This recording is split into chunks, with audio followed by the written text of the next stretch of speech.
फिर Congress screening committee की बैठक हो रही है। इसके बाद कल सीईसी की बैठक होगी। सीईसी की बैठक के बाद उम्मीदवारों के नाम का ऐलान कर दिया जाएगा।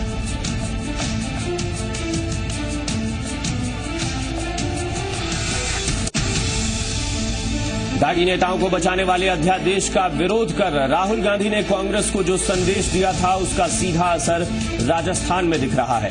पार्टी ने दागी नेताओं के रिश्तेदारों को भी टिकट देने से तौबा कर ली है। यहां तक कि इन नामों पर विचार भी नहीं किया जा रहा है।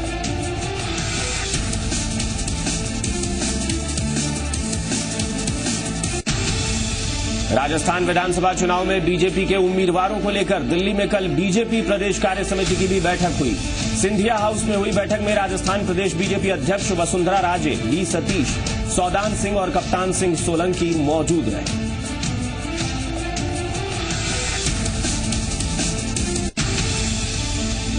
राहुल गांधी को चुनाव आयोग ने नोटिस भेजकर 4 नवंबर तक जवाब मांगा है। मध्य प्रदेश की इंदौर रैली में मुजफ्फरनगर का आईएसआई से कनेक्शन करने पर बीजेपी ने शिकायत की थी। कांग्रेस ने कहा है कि नोटिस का जवाब दिया जाएगा।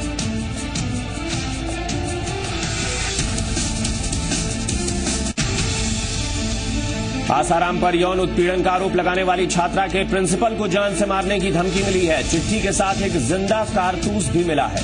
उधर आसाराम के हरिपुर कला में आश्रम के अवैध निर्माण को लेकर हरिद्वार विकास प्राधिकरण ने 1 करोड़ 70 लाख रुपए का जुर्माना लगाया।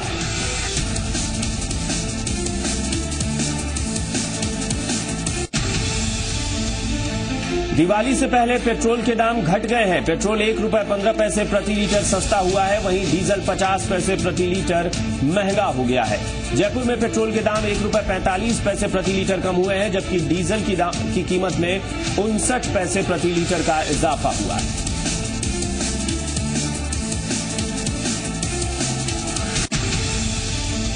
और आज धनतेरस है। धनतेरस के दिन सोना, चांदी और बर्तन खरीदने की परंपरा है। बाजारों में खूब भीड़ रहने की उम्मीद है।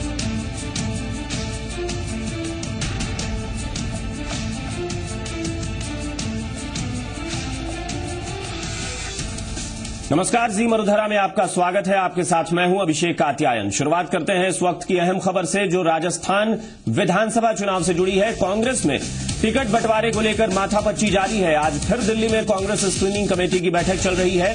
माना जा रहा है कि इस बैठक के बाद ही उम्मीदवारों की पहली सूची सीईसी को भेजी जाएगी। फिर सीईसी की उम्मीदवारों की लिस्ट जारी करेगी और ये 2 नवंबर को सीईसी की बैठक के बाद होगा। यानी माना जा रहा है कि आज जो कांग्रेस स्क्रीनिंग कमेटी की बैठक चल रही है, ये स्क्रीनिंग कमेटी की आखिरी बैठक हो सकती है, क्योंकि इसके बाद कल सीईसी की बैठक होगी और उसके बाद उम्मीदवारों की लिस्ट जारी हो जाएगी। हालांकि अभी स्पष्ट नहीं है कि कितने उम्मीदवारों की लिस्ट जारी होगी, लेकिन ऐसा माना जा रहा है कि तकरीबन 100 उम्मीदवारों की सूची यानी पहली लिस्ट कांग्रेस जारी कर सकती है। कांग्रेस में टिकट बंटवारे को लेकर लगातार माथापच्ची चल रही है। इस वक्त दिल्ली से जी मीडिया संवाददाता सर्वेश मिश्र हमारे साथ फोन लाइन पर जुड़ गए हैं। सर्वेश, बैठकों का दौर लंबा चला है और आज फिर स्क्रीनिंग कमेटी की बैठक चल रही है, तो क्या कुछ खबरें निकल कर आई हैं? क्या ये आखिरी बैठक होगी स्क्रीनिंग कमेटी की?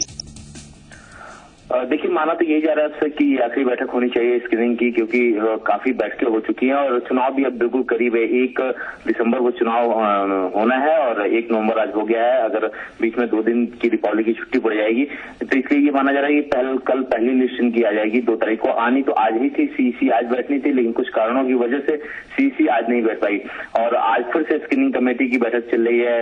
इसका मतलब यही लगाया जा सकता है कि अभी सीटों पर सहमति नहीं बन पाई है, लेकिन ये माना जा रहा है कि आज की बैठक निर्णायक होगी और आज की बैठक में सब कुछ फाइनल हो जाएगा। कल सीईसी बैठेगी तो कल एक लिस्ट जारी कर दी जाएगी। बाकी बचे हुए कैंडिडेट दीपावली के बाद, जैसे ही दीपावली खत्म होगी वैसे ही दूसरी लिस्ट आ जाएगी और आज की जो लिस्ट है वो करीब 70 से 100 लोगों के बीच की जारी करेंगे। उसके बाद दूसरी लिस्ट जारी करेंगे तो उसमें बाकी लोगों के बचे हुए नाम जारी करेंगे। उससे सर्वेश, 2 घंटे से ज्यादा का वक्त हो चुका है, बैठक अब भी जारी है। इसका मतलब है कि अभी भी कल तक की मीटिंग में उम्मीदवारों की लिस्ट फाइनल शायद नहीं हुई थी, तभी तो इतना वक्त हो चुका है, लेकिन बैठक अभी भी चल रही है। यानी अब भी माथापच्ची है किसी मामले को लेकर। जी बिल्कुल बिल्कुल देखिए अभिषेक माथापच्ची नहीं रस्सा कसी भी चल रही, क्योंकि जो नेता हैं उनके अपने अपने उम्मीदवार हैं और अपने अपने उम्मीदवारों को टिकट दिलवाने की बात चल रही है। उसी बीच राहुल गांधी के जो मानक तय किए गए हैं उससे भी लोग खरे उतरने चाहिए, यानी कि एक तरफ राहुल गांधी का मानक, दूसरी तरफ अपने अपने कैंडिडेट, और तीसरी चीज ये कि उनको जिताऊ प्रत्याशी भी चाहिए जिसकी छवि साफ हो।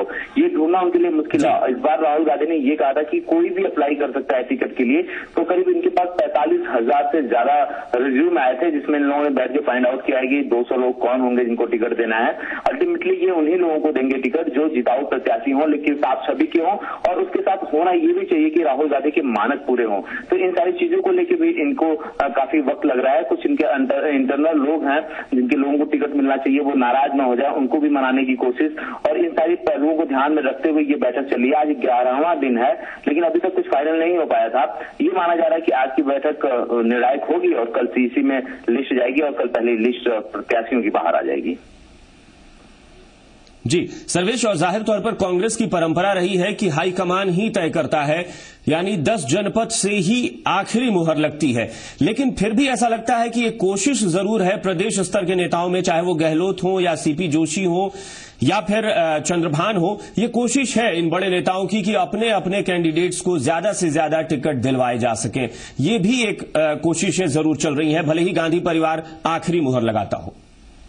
बिल्कुल बिल्कुल अभिषेक, देखिए इस बार एक चीज और भी है कि कहा यह जा रहा है कि अशोक गहलोत का कहना है कि अगर चुनाव जिताने की जिम्मेदारी हमको दी गई है और हम नेतृत्व कर रहे हैं, तो कहीं ना कहीं फिर हमारा डिसीजन होना चाहिए और जो कैंडिडेट आए उनको हम चुन के लेके आए, ताकि अगर वो हारते हैं तो भी जिम्मेदारी हमारी हो और जीतते हैं तो भी हमारी जिम्मेदारी हो।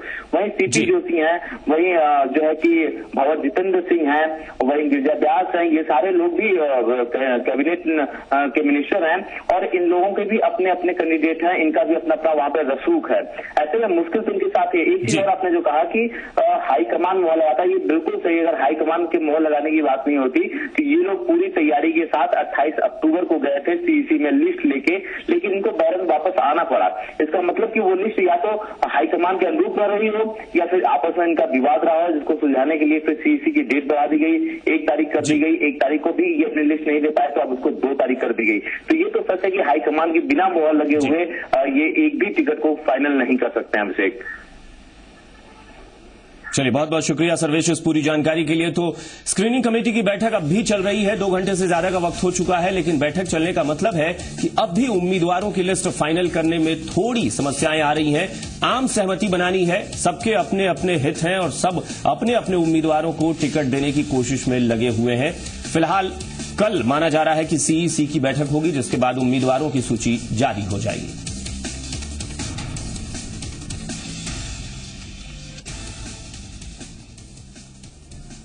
दागी नेताओं को बचाने वाले अध्यादेश का विरोध कर राहुल गांधी ने कांग्रेस को जो संदेश दिया है, उसका सीधा असर राजस्थान में दिखने लगा है। आलम यह है कि राहुल गांधी के निर्देशों के बाद पार्टी ने दागी नेताओं के रिश्तेदारों को भी टिकट देने से तौबा कर ली है।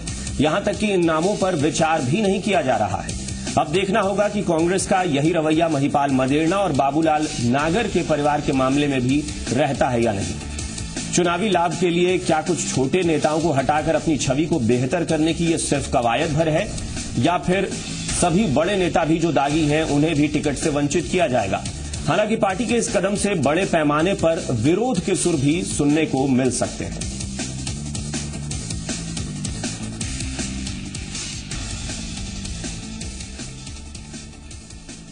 दिल्ली के सिंधिया हाउस में राजस्थान बीजेपी कार्य समिति की बैठक हुई। बैठक में राजस्थान प्रदेश बीजेपी अध्यक्ष वसुंधरा राजे, वी सतीश, सौदान सिंह और कप्तान सिंह सोलंकी मौजूद रहे। बताया जा रहा है कि बैठक में टिकट बंटवारे पर मंथन हुआ। आपको बता दें कि कप्तान सिंह सोलंकी ने बयान दिया था कि 5 नवंबर तक प्रदेश की सभी 200 सीटों पर बीजेपी अपने उम्मीदवारों की लिस्ट जारी कर देगी।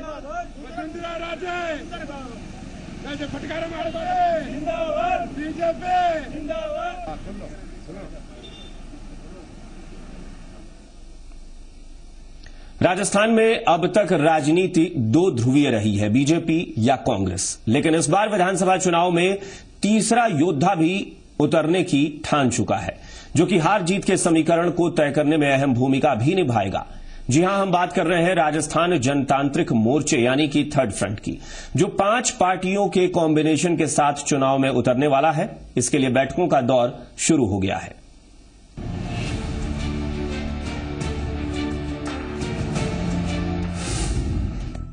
क्या राजस्थान में बिगड़ेगा चुनावी समीकरण? क्या तीसरा मोर्चा करेगा कोई कमाल?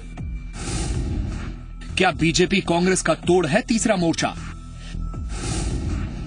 क्या राजस्थान में गेम चेंजर की भूमिका निभाएगा तीसरा मोर्चा? इन सवालों के बहुत मायने हैं, क्योंकि राजस्थान में तीसरे मोर्चे ने सरकार बनाने की ठान ली है। प्रदेश में कांग्रेस और बीजेपी की सियासी मजबूती को देखते हुए इनके दावे भले ही बेमानी लगते हों, लेकिन चुनावी दंगल में सब कुछ संभव है।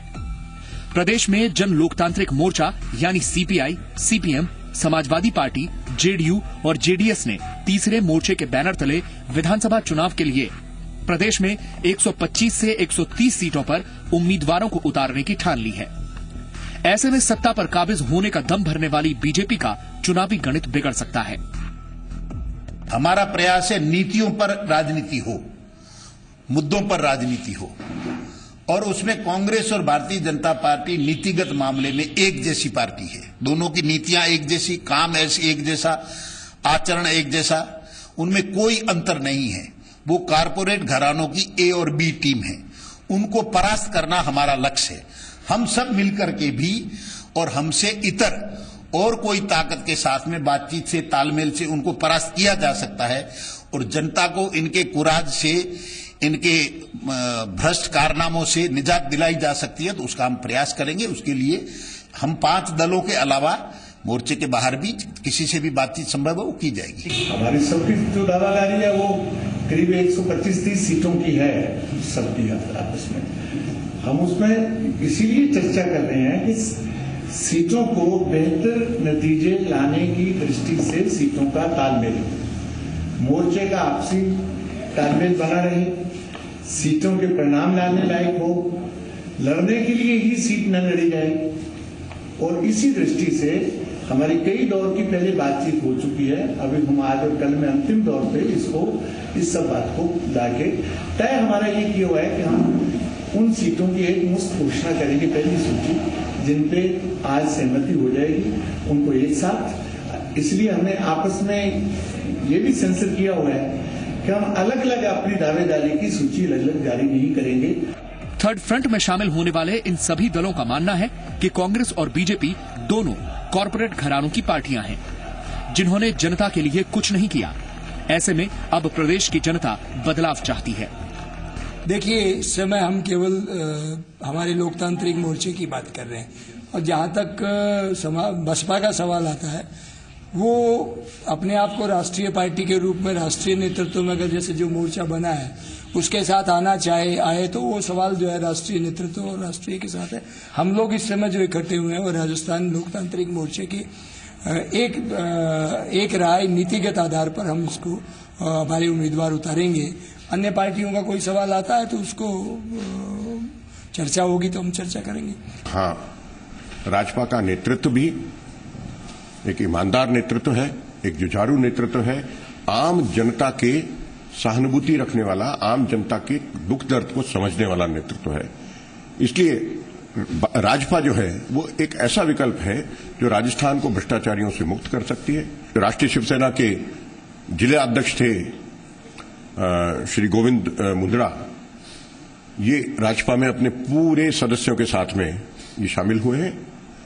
और इसी तरह से जो जनता दल यू के जिला अध्यक्ष भिलवाड़ा के थे, वो भी अपने सभी साथियों के साथ में हमारे दल में शामिल हो गए। कुल मिलाकर साफ है कि आने वाले दिनों में कांग्रेस और बीजेपी को एक दूसरे के साथ साथ इस तीसरी ताकत से भी मुकाबला करना है। और प्रदेश में पहले भी निर्दलियों और अन्य राजनीतिक दलों ने चुनावी समीकरण बिगाड़ने में अहम भूमिका निभाई है। सिर्फ राजस्थान में ही तीसरे ऑप्शन का शोर नहीं है। बुधवार को दिल्ली में भी गैर कांग्रेसी और गैर बीजेपी नेता एक मंच पर नजर आए थे। राजस्थान की चुनावी चौकस पर यूं तो हमेशा से ही कांग्रेस और भाजपा की बिसात भारी पड़ी है, लेकिन तीसरे मोर्चे की एकजुटता ने इस बार ये साफ कर दिया है कि सत्ता पर बैठने की चाहत रखने वाली पार्टियों का सफर थोड़ा सा मुश्किल है। कैमरा पर्सन विकास के साथ मनीष भट्टाचार्य, जी मीडिया, जयपुर। विधानसभा चुनाव से पहले ही जोड़ तोड़ की राजनीति भी शुरू हो गई है। राजपा के कार्यकारी अध्यक्ष का सुनील भार्गव का कहना है कि उनकी पार्टी में जेडीयू और अन्य दल के नेता जुड़ चुके हैं। इसके साथ ही उन्होंने कहा कि कांग्रेस और बीजेपी का चुनावी गणित बिगाड़ने के लिए अन्य दलों से समझौता करने में उन्हें कोई गुरेज नहीं है। यानी तीसरे मोर्चे में अगर राजपा का सहयोग भी हो तो कोई बड़ी बात नहीं होगी। भार्गव ने कहा कि इस चुनाव में सबसे बड़ा टारगेट कांग्रेस और बीजेपी ही रहेगी।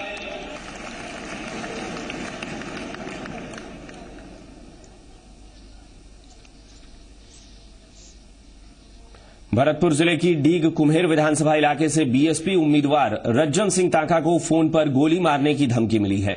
इसकी शिकायत उन्होंने जिला निर्वाचन अधिकारी से की है। रज्जन की शिकायत पर कार्रवाई करते हुए निर्वाचन अधिकारी ने एसपी को अज्ञात फोन नंबर की जांच करने और उम्मीदवार रज्जन सिंह को सुरक्षा मुहैया कराने के आदेश दे दिए हैं। आपको बता दें कि डीग कुम्हेर विधानसभा क्षेत्र बेहद संवेदनशील क्षेत्र माना जाता है। वहीं इस मामले के सामने आने के बाद जिला निर्वाचन अधिकारी बेहद सतर्क हो गए हैं। उनके मुताबिक अगर कोई उम्मीदवार दूसरे उम्मीदवार को धमकी देता है या मारपीट करता है तो उस पर कार्रवाई होगी।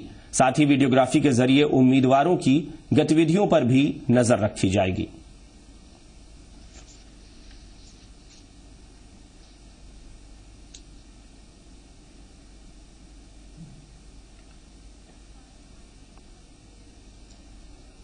और यहां रुकेंगे एक छोटे से ब्रेक के लिए, लेकिन ब्रेक के बाद फौरन लौटते हैं। आप बने रहिए हमारे साथ।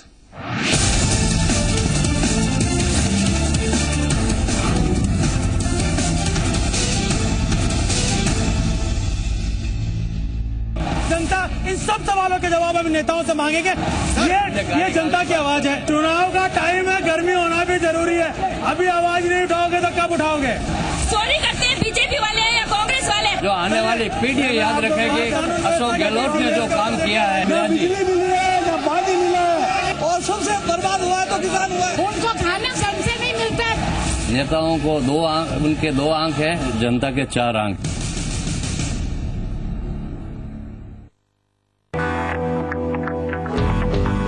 My favorite metallic jewelry is inspired by my stylish Sarah Fawcett.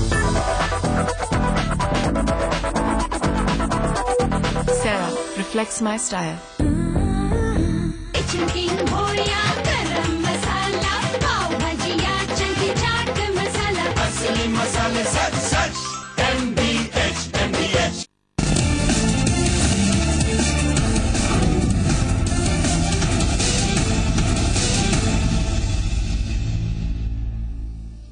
Break के बाद एक बार फिर आपका स्वागत है। रुख करते हैं अगली खबर का। राष्ट्रीय राजमार्ग 65 पर झाला पेट्रोल पंप के पास एक ट्रक और ट्रॉले में जबरदस्त टक्कर हो गई। आमने सामने हुई इस टक्कर में एक व्यक्ति की मौके पर ही मौत हो गई, जबकि 2 घायलों की हालत नाजुक बनी हुई है, जिन्हें जोधपुर रेफर कर दिया गया है। दरअसल यह हादसा ओवरटेक करने की वजह से हुआ है, क्योंकि 4 लेन का काम चलने की वजह से सड़क काफी संकरी हो गई थी। इस हादसे के बाद हाईवे पर घंटों जाम लगा रहा।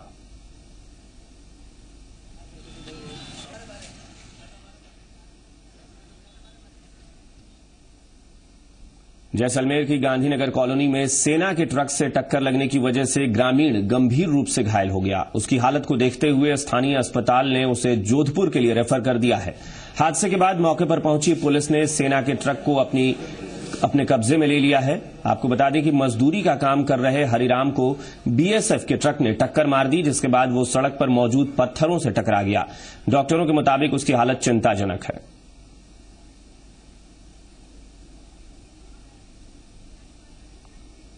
सिरोही जिला पुलिस ने मोरस गांव में अवैध डोडा पोस्ट से भरी हुई जीप पकड़ने में सफलता हासिल की है। पुलिस ने 2 आरोपियों को भी गिरफ्तार किया है। करीब 5 लाख रुपए का यह डोडा पोस्ट मध्य प्रदेश के नीमच से जालौर लाया जा रहा था। फिलहाल पुलिस पकड़े गए दोनों आरोपियों से पूछताछ कर रही है।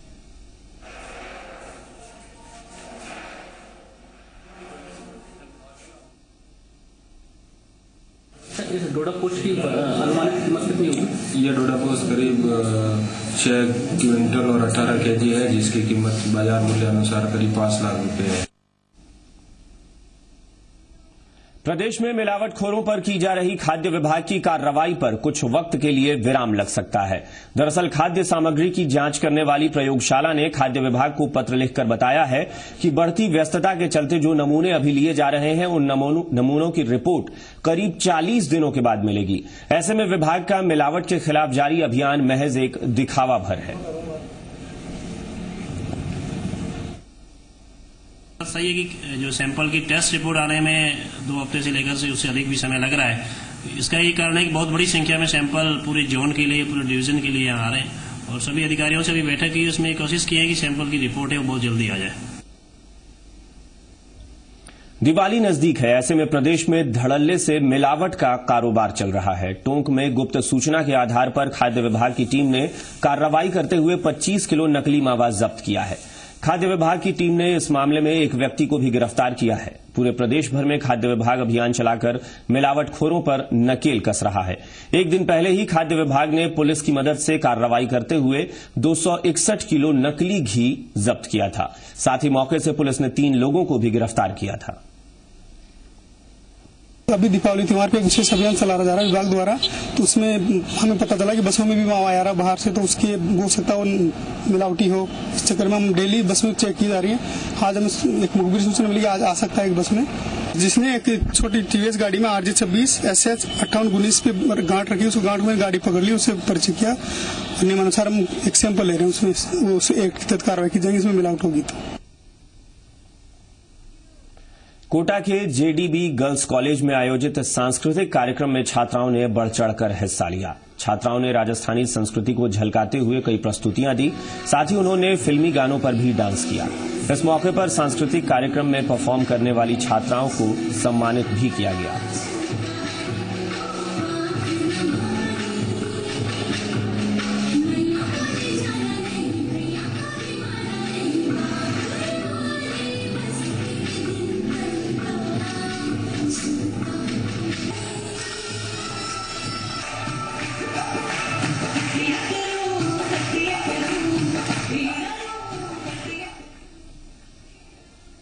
दीपावली आने को है, लेकिन बाजार में सब्जियों के बढ़े हुए दाम ने त्योहार की रौनक को फीका कर दिया है। महिलाओं का कहना है कि सब्जियां इतनी महंगी हैं कि उनके लिए बच्चों के पटाखे और मिठाइयां खरीदना मुश्किल हो रहा है। उधर सब्जी मंडी के आढ़ती नवीन कुमार ने बताया कि लाल प्याज मंडी में आ गई है, लेकिन अधिकतर प्याज को दिल्ली भेजने की वजह से इसके दाम में कमी नहीं आ पा रही है। एक आम आदमी के लिए तो बहुत ही ज्यादा असर पड़ेगा। हर कोई आदमी तो खरीद भी नहीं सकता है, बहुत ज्यादा महंगी हो रही है सब्जियां। तो मिठाई और वो उससे ज्यादा महंगी सब्जियां हैं। दिवाली से पहले पेट्रोल 1 रुपए 15 पैसे सस्ता हो गया है। डॉलर के मुकाबले रुपए में मजबूती और अंतर्राष्ट्रीय बाजार में क्रूड ऑयल के दाम घटने से ऑयल मार्केटिंग कंपनियों ने दाम घटाने का फैसला किया। वहीं डीजल के दाम में 50 पैसे प्रति लीटर की बढ़ोतरी की गई है। नए दाम लागू होने के बाद दिल्ली में पेट्रोल का दाम 72 रुपए 40 पैसे प्रति लीटर से घटकर 71 रुपए 2 पैसे हो गया है। वहीं जयपुर में पेट्रोल के दाम में 1 रुपए 45 पैसे प्रति लीटर की कमी आई है, जबकि डीजल में 59 पैसे की बढ़ोतरी हुई है।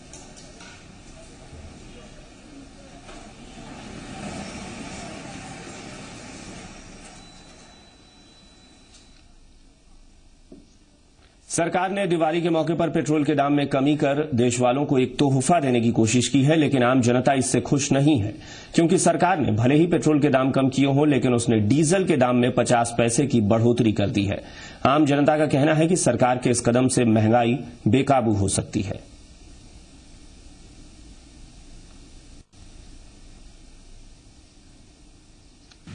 आप 1.5 रुपए घटा रहे हो, उधर 5 रुपए बढ़ा रहे हो। 50 पैसे बढ़ाए नहीं, वो तो आप ही बढ़ा रहे हैं। हर बार यही हो रहा है ना। 5 साल के अंदर कितना डीजल और पेट्रोल में बढ़ोतरी हुई है। हाँ, ऐसे महंगाई ये ज्यादा और कम करते तो अच्छा रहता। 2 रुपए बढ़ते हैं, 50 पैसे करते हैं, कोई वही नहीं। थोड़ा बहुत फर्क तो पड़ेगा आम आदमी की जेब पे। थोड़ा महंगाई ज्यादा ही बढ़ गई थी, तो उससे थोड़ी कम से कम, ज्यादा नहीं तो थोड़ा बहुत तो राहत मिलेगी। महंगाई की मार इस बार पटाखों पर भी पड़ी है, जिससे पटाखों के दाम दोगुने हो गए हैं। इसका असर पटाखों की बिक्री पर साफ तौर पर देखने को मिल रहा है। बीकानेर में पटाखों की दुकानें तो सजी हैं, लेकिन दुकानदार ग्राहकों के इंतजार में बैठे हैं। दुकानदारों की माने तो इस बार पटाखों की वैरायटीज तो बहुत है, लेकिन उन्हें खरीदने वाला कोई नहीं है।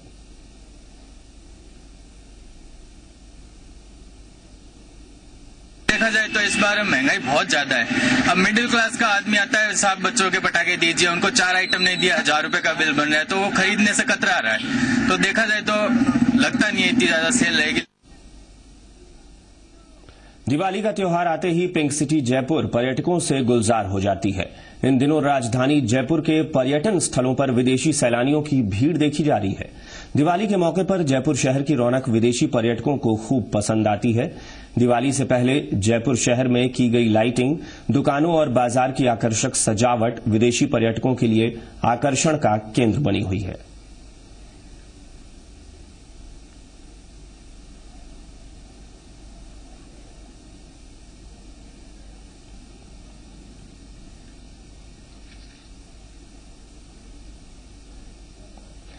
आज धनतेरस है। कार्तिक मास की त्रयोदशी को धनतेरस का त्योहार मनाया जाता है।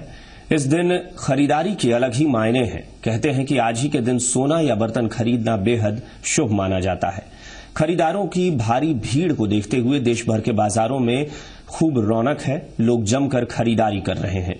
हालांकि बढ़ती महंगाई का कुछ असर भी इस बार खरीदारी में देखने को मिल रहा है। दीपावली के त्योहार की शॉपिंग के लिए भी ज्यादातर लोग आज ही के दिन को चुनते हैं।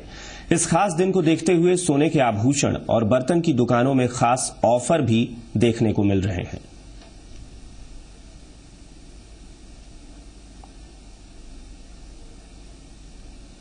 त्योहारों का सीजन हो और गहनों का जिक्र न हो, ऐसा नहीं हो सकता।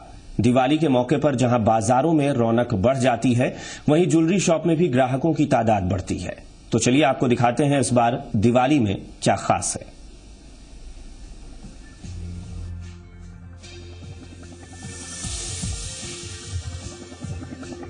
दिवाली दीपों का त्योहार, खुशियों का त्योहार है। दिवाली आते ही बाजार की रंगो चमक बढ़ जाती है। हर तरफ बाजार में लोगों की भीड़ लगी होती है। लेडीज शॉपिंग के लिए मार्केट के चक्कर काटती हैं ताकि दिवाली के दिन वो सबसे ज्यादा खास लग सके। जाहिर है, जहां महिलाओं की सुंदरता की बात होगी, वहां गहनों का जिक्र भी होगा। जयपुर के जौहरी बाजार में भी दिवाली की धूम मची है। मार्केट भी काफी सजा हुआ है। जौहरियों ने भी हमेशा की तरह खूबसूरत गहनों से अपनी दुकानों को सजाया है, जिसे लेडीज काफी पसंद ही कर रही हैं और अपने लिए शॉपिंग भी कर रही हैं। दिवाली आते ही बाजार की रंगो चमक बढ़ जाती है। लेडीज अपने लिए ढेर सारी शॉपिंग करने बाजार में घूमती है। यहाँ भी हमारे साथ एक लेडीज मौजूद है। आइए जानते हैं कि इस दिवाली पर वो अपने लिए क्या खास खरीदारी करने आई है। मैम, अपना नाम बता दीजिए। मेरा नाम करुणा जोलिया। करुणा जी, आप क्या लेने आई हैं यहाँ पे? मैं यहाँ पर गोल्ड की रिंग लेने आई हूँ जी, जो रोडियम की है, और डायमंड रिंग। क्या खास है कि आपने दिवाली का वेट किया? ऐसा कुछ खास? ऐसा कुछ नहीं है, हमारे साल दीपावली पर यही शॉपिंग करते हैं जी, गोल्ड की जी। तो जैसा कि आपने देखा कि महिलाओं में काफी उत्साह रहता है कि दिवाली पर अब वो अपने लिए रिंग खरीदेंगी, कोई सोचता है कि वो अपने लिए नेकलेसेस खरीदेंगी। आइए जानते हैं यहाँ के हेड से कि वो हमारे दिवाली पर हमारे और आपके लिए क्या खास ऑफर दे रहे हैं, जिससे महिलाएं और भी ज्यादा उत्साहित होकर दुकान की ओर दौड़ेंगी। सर, आप बताइए कि दिवाली पर आप क्या खास दे रहे हैं हमें? दीपावली में एक तो हम लेबर में डिस्काउंट करते हैं और उसके अलावा भी जो है गिफ्ट आइटम देते हैं, और टोटल हॉल मार्किंग है हमारे यहाँ। हॉल मार्किंग सिवाय हम कुछ रखते ही नहीं, और इसी बात में हमारा मशहूर है। हमारे यहाँ ग्राहक जो इसी में हमारे ईमानदारी का माल मिलता है। तो जैसा कि देखा आपने कि दिवाली में महिलाएं दुकान की ओर तो दौड़ती ही दौड़ती ढेर सारी शॉपिंग करती है, लेकिन जौहरी भी उन्हें ऑफर देने से पीछे नहीं हट रहे हैं, और आप भी फटाफट यहाँ पर आके शॉपिंग कर सकते हैं। जौहरियों की इस सौगात को देखकर आपकी दिवाली और भी ज्यादा खास हो जाएगी, और सोने की चमक आपकी दिवाली में 4 चांद लगा देगी। निशात सिद्दीकी, जी मीडिया, जयपुर। इन्हीं खबरों के साथ इस बुलेटिन में फिलहाल इतना ही, लेकिन एक छोटे से ब्रेक के बाद देखिए विधानसभा क्षेत्रों की ग्राउंड रिपोर्ट। नमस्कार।